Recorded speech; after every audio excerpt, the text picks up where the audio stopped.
বিভিন্ন গ্রহে যদি আমরা অনুপ্রবেশ করি পর্যাপ্ত প্রোটেকশন ছাড়া, তবে এটা অনিবার্য যে আমাদের মৃত্যু হবে।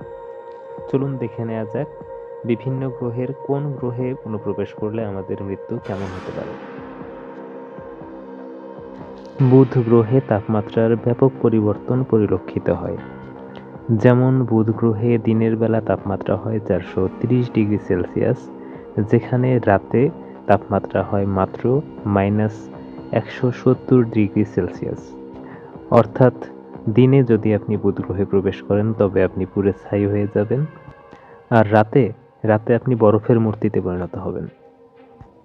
অর্থাৎ বুধ গ্রহে অনুপ্রবেশ করা এবং মৃত্যুকে বরণ করে নেওয়া একই কাজ হবে। শুক্র গ্রহে অনুপ্রবেশ করলে প্রথমেই যা ঘটবে তা হলো আপনার ফুসফুসে সালফিউরিক অ্যাসিডের প্রবেশ। কারণ শুক্র গ্রহে প্রতিনিয়তই সালফিউরিক অ্যাসিডের বৃষ্টি হতে থাকে। এর পাশাপাশি আপনাকে সম্মুখীন হতে হবে 90 গুণ বেশি বায়ুচাপের সাথে। অর্থাৎ শুক্র গ্রহে বায়ুচাপ পৃথিবীর বায়ুচাপের প্রায় 90 গুণ, যা আপনার শরীরকে মাটিতে চেপে থেতলে দিবে।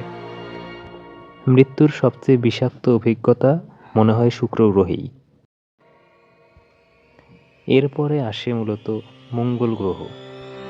যদিও মঙ্গলের পরিণতি শুনলেই মঙ্গলকে আপনার কিছুটা দয়ালুই মনে হবে, তবে এখানে বাতাসে অক্সিজেনের পরিমাণ একেবারেই নেই।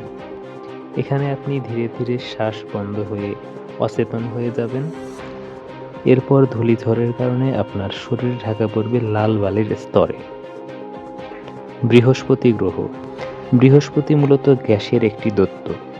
এর পৃষ্ঠে নামার আগেই এর গর্জন করা ঝড় আপনাকে ধ্বংস করে দিতে পারে, যেখানে বায়ুচাপের কারণে আপনার শরীর 1 সেকেন্ডে গুড়িয়ে যাবে।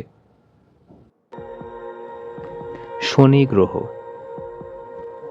শনির সুন্দর রিং দেখে স্বভাবতই আপনার ঝাঁপিয়ে পড়তে মন চাইবে, কিন্তু শনির রিং আসলে পাথর আর বরফের খণ্ড।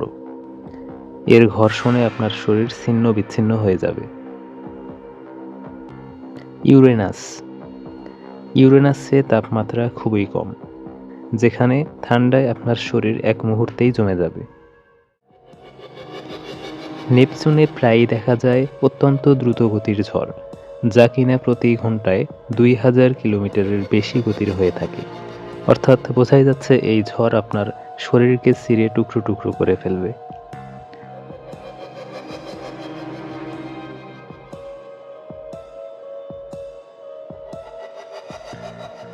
আমাদের পৃথিবী আমাদের জন্য বেঁচে থাকার সবচেয়ে নিরাপদ স্থান। পৃথিবীকে রক্ষা করুন দূষণের হাত থেকে, ভবিষ্যৎ প্রজন্মের জন্য। আপনাদেরকে আমন্ত্রণ রইল ফিজিক্স পিকটাসের সাথে থাকার, যেখানে বিজ্ঞান কল্পনার চেয়েও রোমাঞ্চকর।